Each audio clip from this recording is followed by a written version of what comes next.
Good evening, dear students. Today we start the fifth part of DLL block.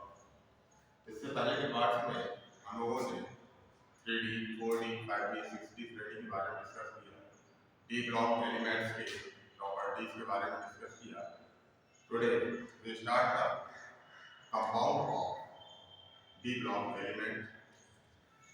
Compounds में अगर बात की जाए तो हमें D ब्लॉक में दो कंपाउंड A2 Cr2O7 और पोटेशियम परमैंगनेट KMnO4 इन दो कंपाउंड की प्रिपरेशन ऐसे बनाते हैं और इनकी प्रॉपर्टीज के बारे में समझना है। K2Cr2O7 पोटेशियम डाइक्रोमेट और KMnO4 potassium permanganate.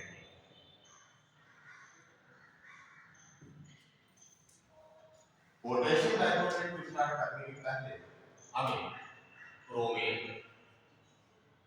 CrO4 double minus और डाइक्रोमेट Cr2O7 डबल माइनस इन दोनों आयनों के बारे में जानना चाहिए। क्रोमेट आयन क्रोमिक एसिड से प्राप्त होता है H2CrO4 H2CrO4 को क्रोमिक एसिड बोलते हैं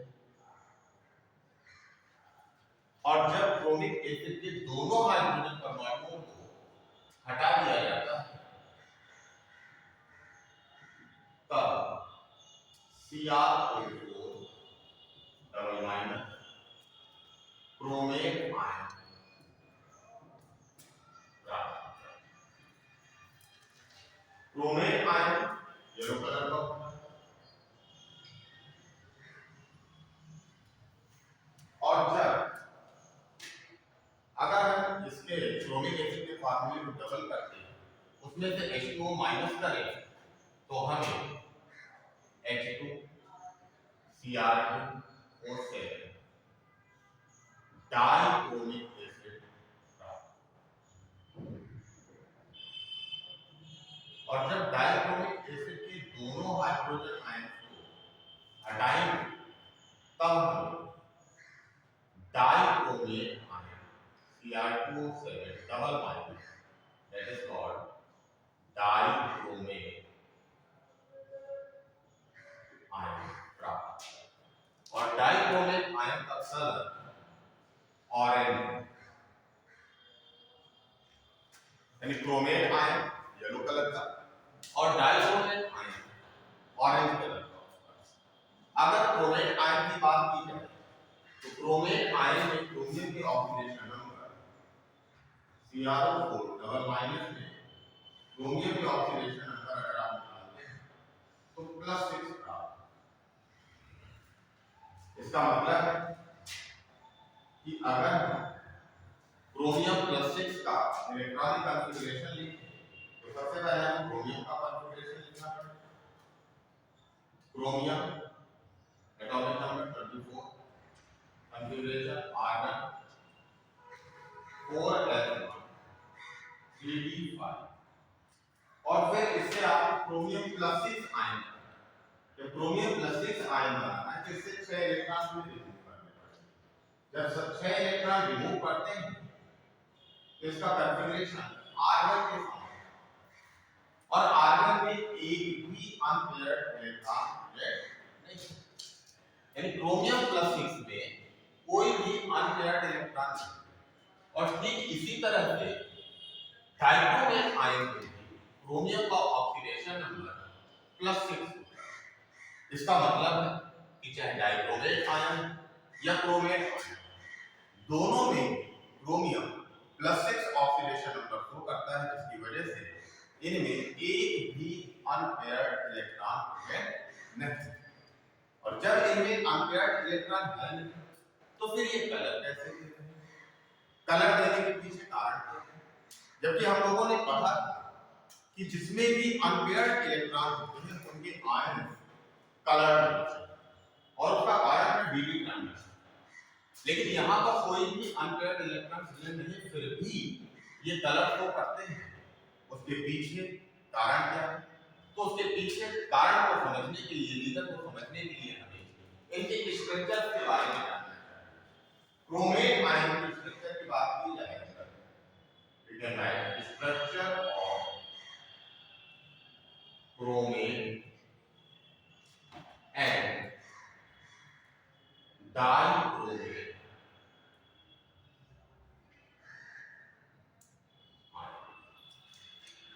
ठीक है। क्रोमेट आयन और डाइक्रोमेट आयन का स्ट्रक्चर है। तो क्रोमेट यादों को, इसमें chromium central metal, O4 double ion, means दो ऑक्सीजन आयन सिंगल बॉन्ड से जुड़े हैं, जबकि दो ऑक्सीजन डबल बॉन्ड। ये स्ट्रक्चर है क्रोमेट आयन। अब ये क्रोमेट आयन कलर क्यों शो करता है? तो जब भी किसी सेंट्रल मेटल से कोई भी ऋण आयन या धन आयन या उदासीन अणु जुड़ा होता है तो ये ऋण आयन अपने चार्ज को सेंट्रल मेटल की ओर ट्रांसफर करता है। यानी यहां पर ligand to metal charge transfer, ligand to metal charge transfer. और ligand to metal charge transfer होने के कारण ही क्रोमेट आयन हमारा येलो कलर का शो। क्योंकि बात की जाए डाइक्रोमेट आयन तो यहां पर दो क्रोमियम है और दोनों ही क्रोमियम एक दूसरे से ब्रिजिंग ऑक्सीजन के द्वारा जुड़े होते हैं। एक ऑक्सीजन सिंगल बॉन्ड से ऋणायन के रूप में और बाकी बचे हुए दो ऑक्सीजन डबल बॉन्ड से attach. This is the structure of dichromate. और यहां पर भी आप देखिए कि ये O नेगेटिव है जो अपने चार्ज को क्रोमियम की तरफ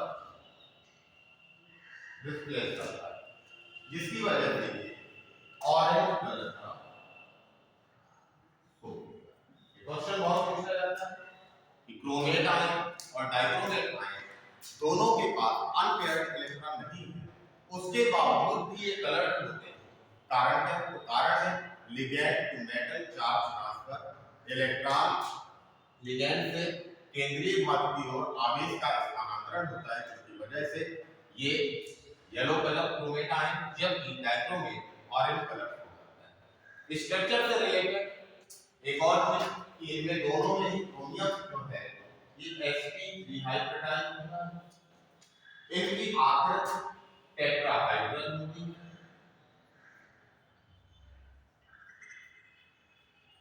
टेट्राहाइड्रल होता है और ऑक्सीजन जो कि दूसरे पीरियड का है और क्रोमियम थर्ड पीरियड का है, तो इसके पास p ब्लॉक होगा, इसके पास d होंगे, जिसकी वजह से इनमें पाई फॉर्मेशन होता है वो p पाई d पाई बॉन्ड फॉर्म।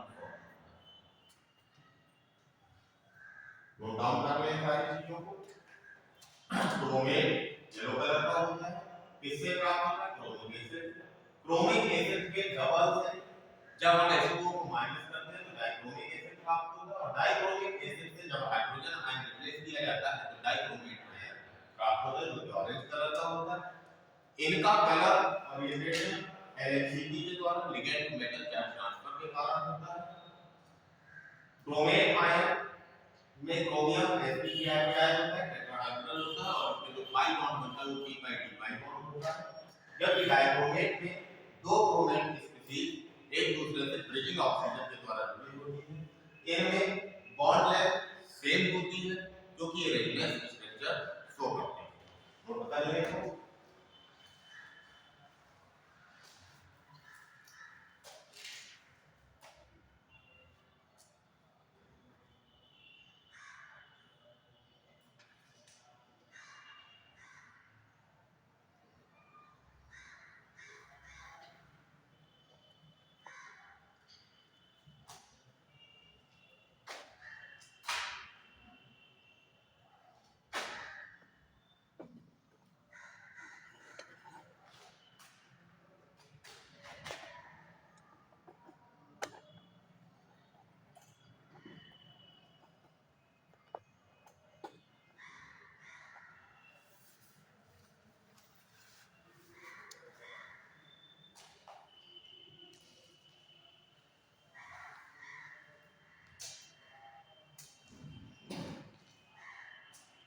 चाहे क्रोमेट आयन हो या डाइक्रोमेट हो, दोनों में ही क्रोमियम अपनी हाईएस्ट ऑक्सीडेशन नंबर होता है, दैट इज +6।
स्टार्ट करते हैं इसको बनाने का तरीका।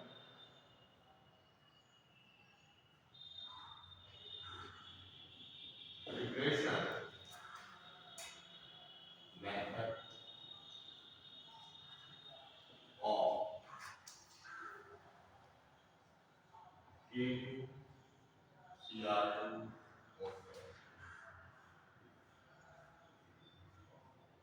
K2Cr2O7 को बनाने से पहले एक पॉइंट और याद रखना है कि जो क्रोमेट आयन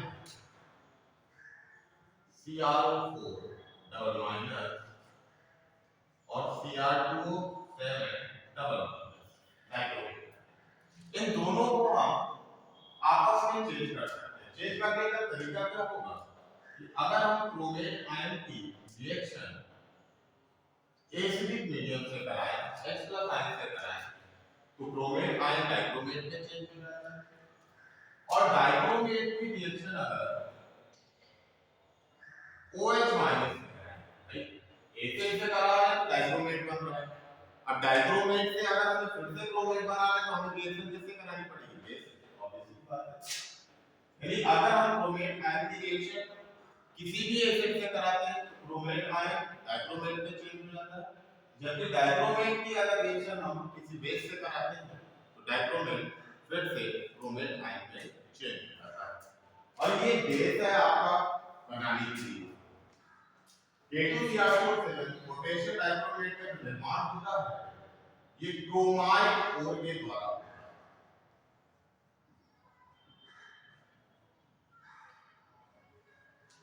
क्रोमाइड ओर यानी क्रोमाइड ऐश,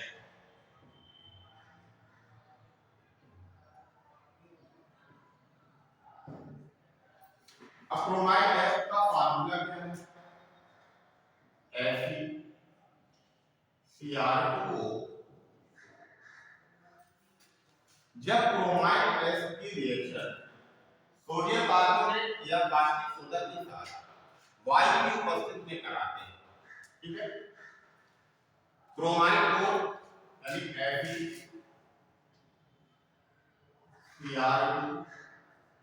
FeCr2O, इसकी रिएक्शन कर रहा है sodium carbonate Na2CO in the presence of air। Clear है यहाँ पे? जब इसकी रिएक्शन होगी तो इसकी रिएक्शन को समझने के लिए क्रोमाइड को हम इस रूप में भी याद रख सकते हैं, ये फेरस ऑक्साइड और क्रोमिक ऑक्साइड का मिश्रण। उसी तरह सोडियम कार्बोनेट, सोडियम ऑक्साइड और carbon dioxide. Sodium oxide basic in nature होता है, carbon dioxide acidic in nature होती है, बेसिक एसिड है, दोनों ने आपस में कंबाइन हो साइड। सेम उसी तरह से फेरस ऑक्साइड बेसिक नेचर का है, क्रोमिक ऑक्साइड एम्फोटेरिक होता है, और जब ये दोनों आपस में कंबाइन होते हैं कंबाइन होने पर साइड का फॉर्म। फेरस ऑक्साइड ऑक्सीजन के कारण ऑक्सीडाइज होकर के फेरिक ऑक्साइड बनाता है Fe2O, और ये सोडियम ऑक्साइड क्रोमिक ऑक्साइड के साथ रिएक्ट करके सोडियम क्रोमेट Na2CrO4 का निर्माण, और ये कार्बन डाइऑक्साइड गैस से रिलीज। ठीक है, रिएक्शन को बैलेंस कर लेंगे। बैलेंस करने के लिए केवल एक नंबर याद रखना है, 8। यहां पर आपने 8 Na2CO3 लिया, ये 8 Na2Cr4, यहां 8 क्रोमियम हुए, ये 4 FeCr2O4, यहां 4 आयरन, ये 2 Fe2O3, और यहां पर 8 कार्बन से 8 CO2। क्लियर है? ऑक्सीजन को बैलेंस करेंगे, 8 दूनी 16, 4 32, 3 दूनी 6, 7। क्लियर? फर्स्ट सबसे पहले हमने क्रोमाइड गैस को सोडियम कार्बोनेट और ऑक्सीजन के साथ रिएक्ट करा, रिएक्ट करने पर हमें सोडियम क्रोमेट प्राप्त। अब ये सोडियम क्रोमेट को हमें डाइक्रोमेट में चेंज करना है, तो क्रोमेट को डाइक्रोमेट में चेंज करने के लिए इसकी रिएक्शन हमें किससे करानी पड़ेगी? एसिड से करानी पड़ेगी। यानी सेकंड स्टेप में हम लोग कह सकते हैं कि सोडियम क्रोमेट Na2CrO4 की रिएक्शन एसिडिक मीडियम में जब H+ से होती है तो यह सोडियम डाइक्रोमेट Na2Cr2O7 में चेंज होता है। अब आप चाहे इतना भी लिख सकते हैं या चाहे इसकी फुल रिएक्शन भी लिखा सकते हैं, और Na2CrO4 react with sulphuric acid, मान लीजिए हमने लिए given out Na2Cr2O7 plus Na2SO। ठीक है, यहां क्रोमियम कितना हुआ? 2 हुआ, ये 2 Na2Cr4 कर दिया आपने, जब ये 2 Na2Cr4 किया तो एक Na2SO4 बनाएगा, और दूसरा यहां पर हाइड्रोजन H2 वो ऑक्सीजन के साथ कंबाइन होकर के H2O। क्लियर है? यानी सेकंड स्टेप में हम सोडियम क्रोमेट की रिएक्शन किसके साथ करा देंगे? किसी भी एसिड के साथ कराएंगे तो sodium chromate is change into sodium dichromate. अब हमें बनाना है पोटेशियम डाइक्रोमेट। पोटेशियम डाइक्रोमेट बनाना है जिसकी सोडियम को हमें रिप्लेस करना पड़ेगा, और सोडियम को रिप्लेस करने के लिए हमें ऐसा कंपाउंड चाहिए जिसके पास क्या हो? पोटेशियम। यानी इसकी रिएक्शन हमें थर्ड स्टेप में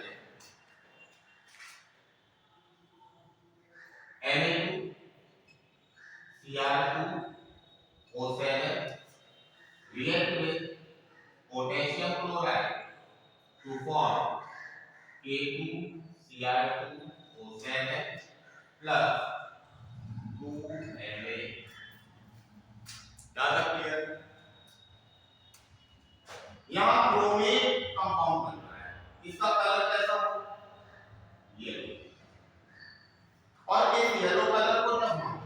किसी एसिड के साथ रिएक्ट कराते हैं तो डायक्रोमेट में चेंज होता है, जिसकी वजह से कलर कैसा होता है, ऑरेंज।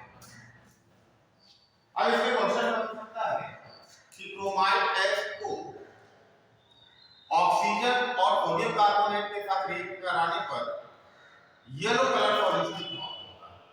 वो येलो कलर सॉल्यूशन किसका है, तो सोडियम। और सोडियम क्रोमेट को जब रिएक्शन हम एसिड के साथ कराते हैं तो ऑरेंज कलर का सॉल्यूशन प्राप्त होगा। वो ऑरेंज कलर किसका होता है, क्लियर है। फिर इसके बाद अब हमें इसकी प्रॉपर्टीज के बारे में पढ़ना है।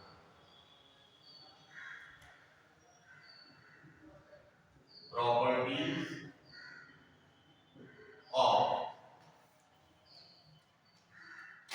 K2Cr2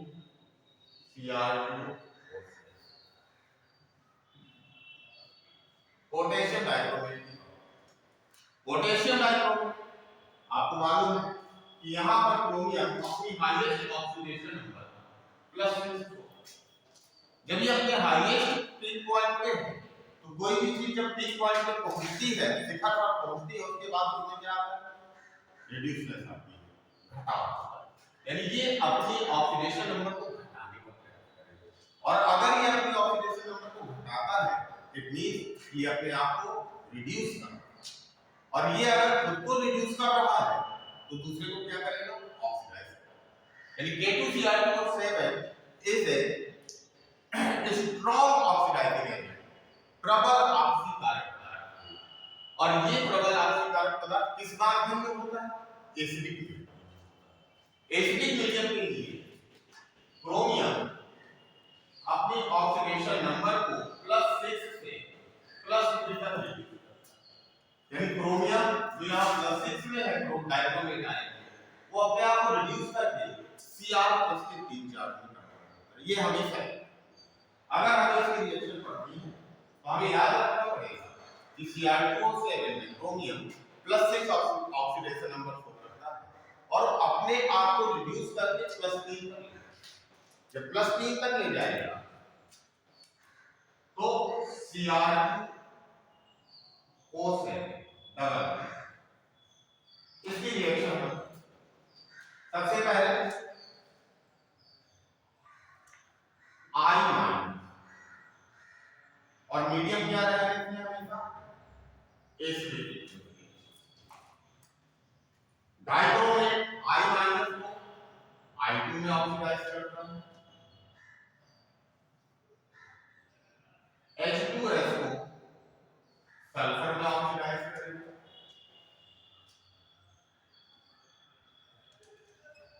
नाइट्राइल आयन को नाइट्रेट में कन्वर्ट करेगा,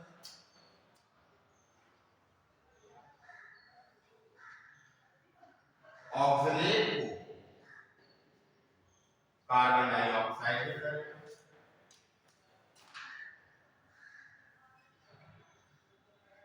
फेरस आयन को फेरिक में करेगा,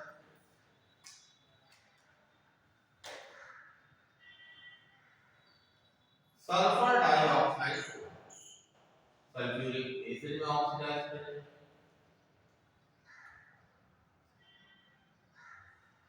Sn+2 को Sn+4 में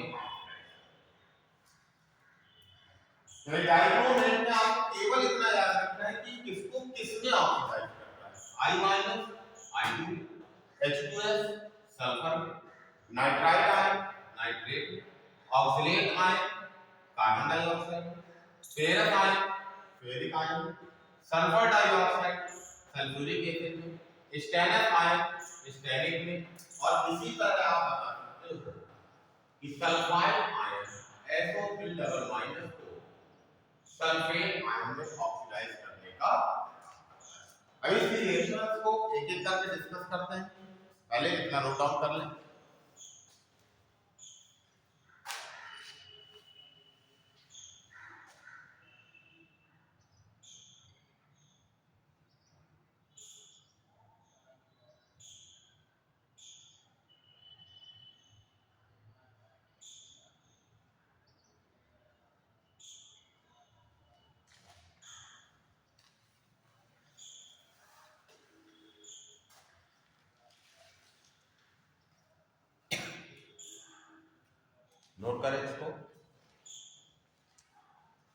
क्योंकि डाइक्रोमेट में क्रोमियम अपनी हाईएस्ट ऑक्सीडेशन नंबर में होता है, इसलिए वो अपनी ऑक्सीडेशन नंबर को रिड्यूस करने का प्रयास करता है, और जब खुद को रिड्यूस करता है इसीलिए वो स्ट्रॉन्ग ऑक्सीडाइजिंग एजेंट है और दूसरे को ऑक्सीडाइज करने का काम करता है। नोट डाउन करें। बनाने के लिए अगर बात हो तो क्रोमाइड कोर से इसका निर्माण होता है। क्रोमाइड कोर क्या है? क्रोमियम का एक कोर है। क्रोमाइड कोर की रिएक्शन सोडियम कार्बोनेट या कास्टिक सोडा के साथ बाइकार्बोनेट कराते हैं, सोडियम क्रोमेट प्राप्त होता है जो येलो कलर का होता है। सोडियम क्रोमेट एसिड के साथ रिएक्ट करके सोडियम डाइक्रोमेट फॉर्म करता है, और सोडियम डाइक्रोमेट पोटेशियम क्लोराइड के साथ रिएक्ट करके पोटेशियम डाइक्रोमेट में कन्वर्ट करता है। और डाइक्रोमेट आए ऑरेंज कलर का, इसलिए सॉल्यूशन में ऑरेंज कलर का सोप। स्ट्रॉन्ग ऑक्सीडाइजिंग एजेंट क्यों है? स्ट्रॉन्ग ऑक्सीडाइजिंग एजेंट के पीछे का है कि वो अपनी हाईएस्ट ऑक्सीडेशन नंबर फ्लो करते हैं। जब अपनी हाईएस्ट ऑक्सीडेशन नंबर फ्लो करेंगे तो उसको कम करने का प्रयास करता है, जिसकी वजह से +6 से घटकर +3 बनाने का प्रयास करता है। कभी भी क्रोमियम हम यहाँ पर यूज करेंगे तो +3 में कन्वर्ट होगा। और हाँ, ये तो बात है कि ये इनको इसमें बदलता है, लेकिन इसका जो क्रोमियम वो अपने आप को किसमें बदलता है? यहाँ क्रोमियम +6 में है तो इन सब के साथ जो क्रोमियम बनेगा वो किसमें होगा? +3 में।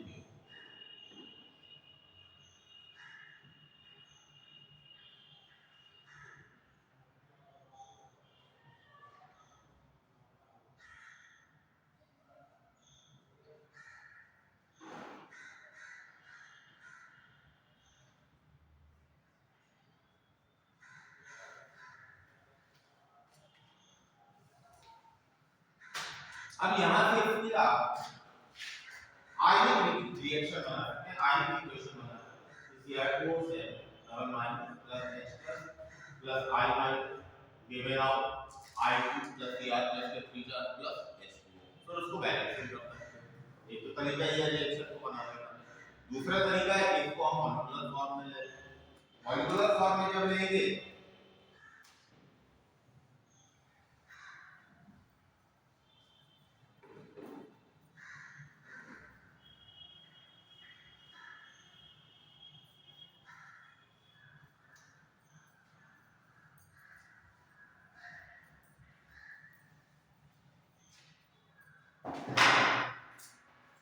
तो क्या करें? पोटेशियम डाइक्रोमेट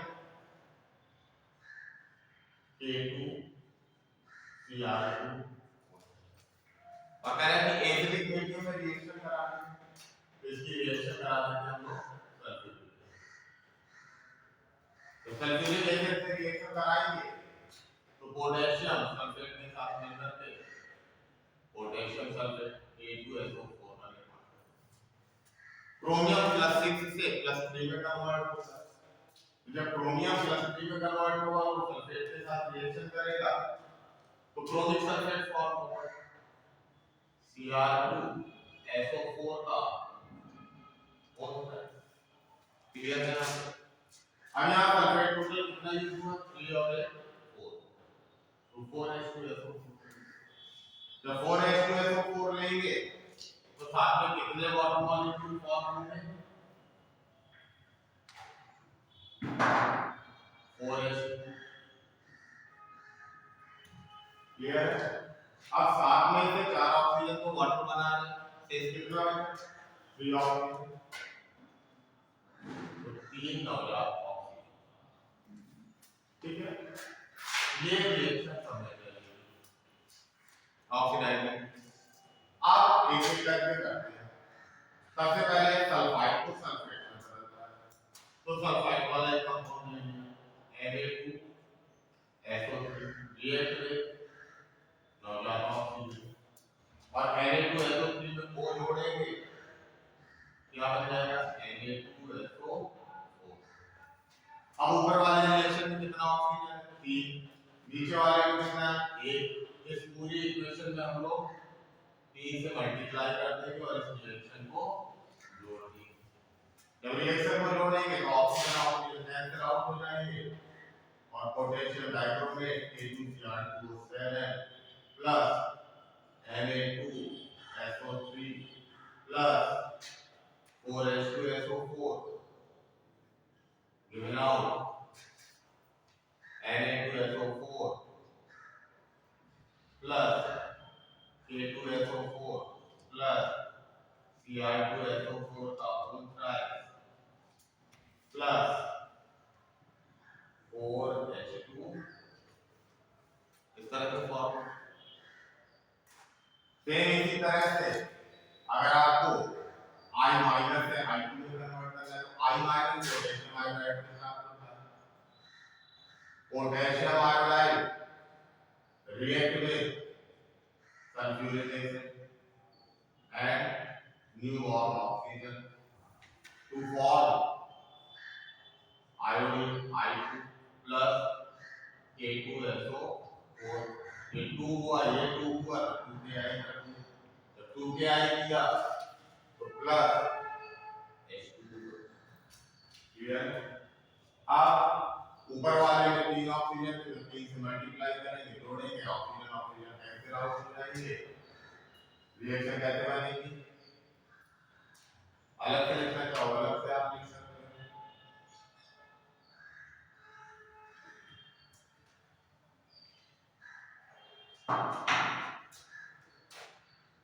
पहले formula reaction K2Cr2O7 plus 4H2SO4 given out K2SO4 plus Cr2SO4 का whole times plus 4H2O plus 3 घंटा ऑक्सीजन। अभी जो हम लोगों ने बनाई थी वो क्या थी 2Ki प्लस H2SO4 प्लस घंटा oxygen given out I2 plus K2SO4 plus H2O multiply by 3 दोनों को जोड़िए ऑक्सीजन से ऑक्सीजन कैंसिल आउट होगा क्या बनेगा K2Cr2O7 प्लस 4H2SO4 और ये है देखिए और 3 ये है तो 4 और 3 7H2SO4 plus 2Ki given out 6Ki 3 to the 6Ki given out 3I2 plus 3 और 1 4 K2SO4 प्लस Cr2SO4 का होल ट्राइस प्लस 4 और 3 7H2 ये इस तरह से आप कोई भी रिएक्शन फॉर्म कर सकते हो। एक रिएक्शन अपने आप से बना करके देखिए H2S के साथ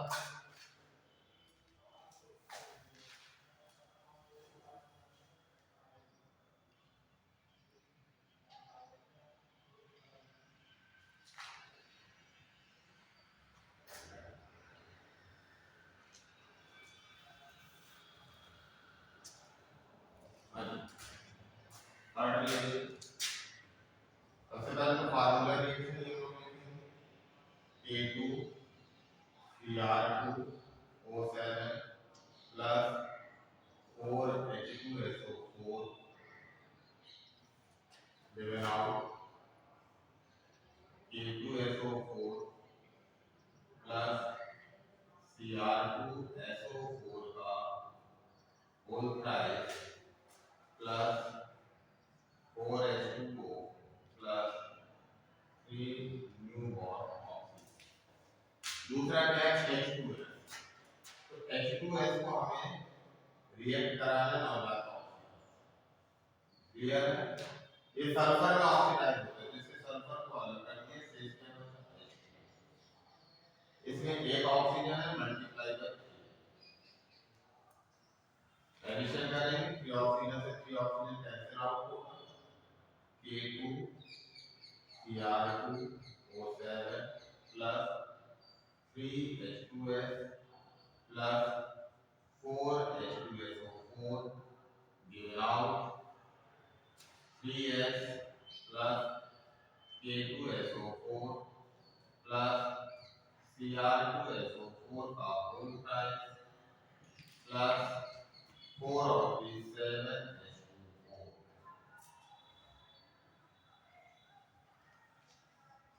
कुछ भी याद करने की जरूरत नहीं, केवल चीजों को समझिए।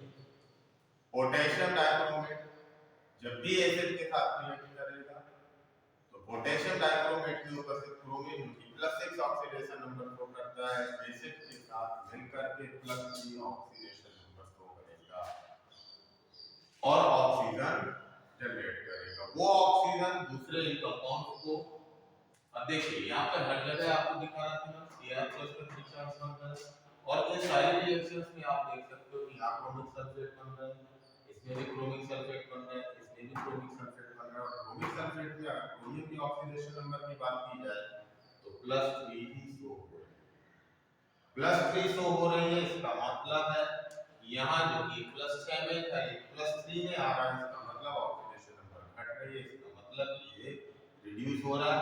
ये रिड्यूस हो रहा है तो इसका मतलब होगा कि दूसरा कंपाउंड जो होगा वो ऑक्सीडाइज होगा। आप देख सकते हो H2S में सल्फर की ऑक्सीडेशन नंबर -2 है क्योंकि ऑक्सीडाइज होकर के सल्फर बना रहा है, इसमें ऑक्सीडेशन नंबर सल्फर की 0 है, यानी वो -2 से 0 हो रहा है। इसका मतलब है कि वो ऑक्सीडेशन नंबर को और ऑक्सीडेशन नंबर बढ़ रही है, इसका मतलब है कि उसका ऑक्सीडेशन तो करें। और अगली रिएक्शन नाइट्राइट की खुद बनाए। What happens when potassium dichromate react with sodium nitrite? क्या होता है जब पोटेशियम डाइक्रोमेट की रिएक्शन सोडियम नाइट्राइट के साथ कराते हैं? रिएक्शन कराएं सोडियम नाइट्राइट के साथ, क्या होता है जब पोटेशियम डाइक्रोमेट की क्रिया सोडियम नाइट्राइट से कराई जाती है?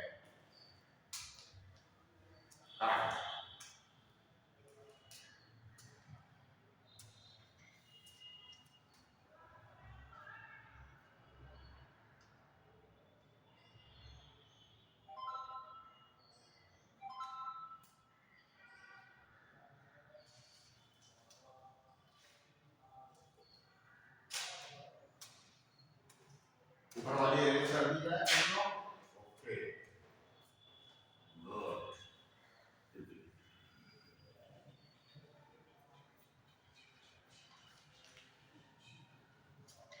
अब रिएक्शन किससे कराएंगे? Sodium nitrite. तो सबसे पहले बेसिक रिएक्शन अपनी पोटेशियम डाइक्रोमेट K2Cr2O7 क्लियर। कैसे रिएक्शन करेगा? Sulphuric acid, very good, 4H2SO4 react करके बनाएगा क्या? Potassium sulphate K2SO4 very good plus chromic sulphate Cr2SO4 का होल प्राइस प्लस 3 न्यू और ऑक्सीजन। ये अब सोडियम लेंगे, sodium nitrite formula NaNO। Sodium nitrite किससे रिएक्ट करेगा? ऑक्सीडेशन का ऑक्सीजन। NO में एक ऑक्सीजन और बने, क्या बने? NaNO। क्लियर। रिएक्शन करेंगे, इसमें कितने का मल्टीप्लाई करूं बराबर हो जाए ऑक्सीजन मल्टीप्लाई। ये ऊपर को हुआ है तो सीधा लिखिए K2Cr2O7 plus 3NaNO2 plus 4H2SO4 bringing out 3NaNO3 plus K2SO4 plus Cr2SO4 का होल प्राइस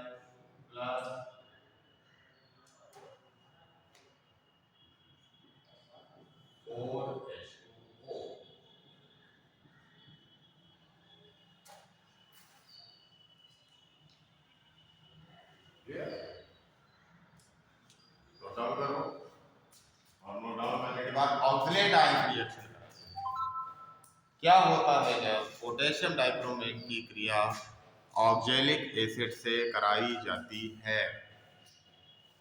ऑक्जेलिक एसिड इसमें कन्वर्ट होगा carbon dioxide.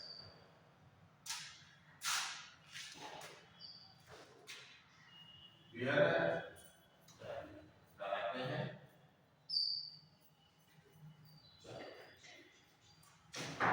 Oxalic acid formula क्या होता है?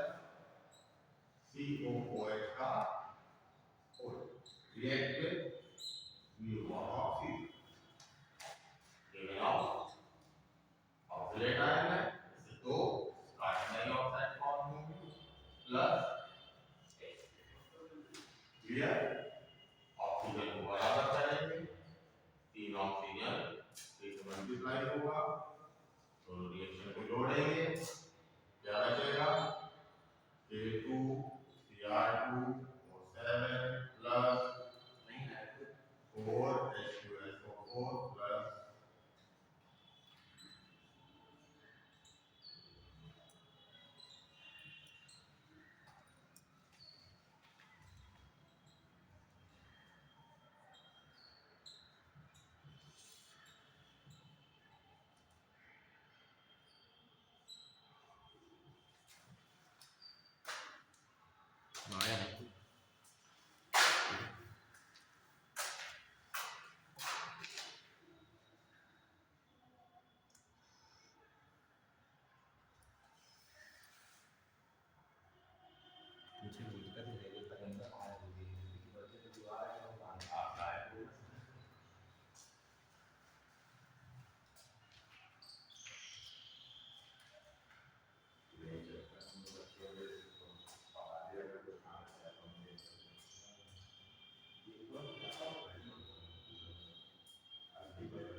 ये स्ट्रॉन्ग ऑक्सीडाइजिंग एजेंट है जो सल्फाइड आयन सल्फेट हाइड्राइड को आयोडीन में, सल्फर को सल्फाइड को सल्फर में, नाइट्राइड को नाइट्रेट में, ऑक्सीलेट को कार्बन डाइऑक्साइड में, फेरस को फेरिक में और सल्फर डाइऑक्साइड को सल्फ्यूरिक एसिड में तथा स्टेनलेस में ऑक्सीडाइज करने का काम करता है। रिएक्शंस का पैटर्न हम लोगों ने जाना, कल इसी के आगे हम लोग पोटेशियम परमैंगनेट PPM के बारे में पढ़ेंगे।